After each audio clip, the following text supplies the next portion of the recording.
Faites attention à l'argent que vous trouvez au sol. C'est ce que grand-mère disait toujours à Hawa, mais comme toutes les filles de son âge, Hawa croyait que les vieux exagéraient. Jusqu'à ce jour maudit. C'était un mardi, le soleil tapait fort sur le village de Ndumu.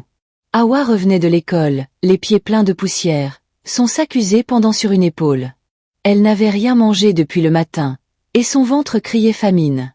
En marchant, elle aperçut un billet de 2000 francs posé juste au bord du chemin, tout propre, tout droit, comme s'il l'attendait. Elle regarda autour d'elle. Personne. Elle pensa à acheter du pain, un peu de jus, peut-être même des bonbons pour ses petites sœurs. Elle tendit la main, et le ramassa. La même nuit, elle fit un cauchemar.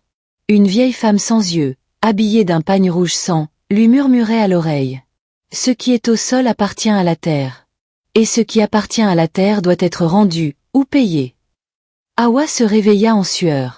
Elle voulut se rendormir, mais entendit des bruits étranges devant sa case. Des pas, qui tournaient en rond, sans jamais s'arrêter. Le lendemain, elle acheta ce qu'elle voulait avec l'argent trouvé. Elle mangea à sa faim. Mais dès ce jour, tout changea.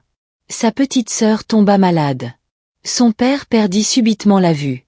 Sa mère devint muette. Et chaque nuit, la même femme aux yeux crevés revenait la hanter. Quand le féticheur du village fut consulté, il n'eut qu'une seule réaction en voyant Hawa. Il recula, la main sur le cœur. L'enfant a ramassé ce qui ne lui appartenait pas. Ce n'était pas de l'argent. C'était un pacte. Ils tentèrent des sacrifices, des prières, des jeûnes.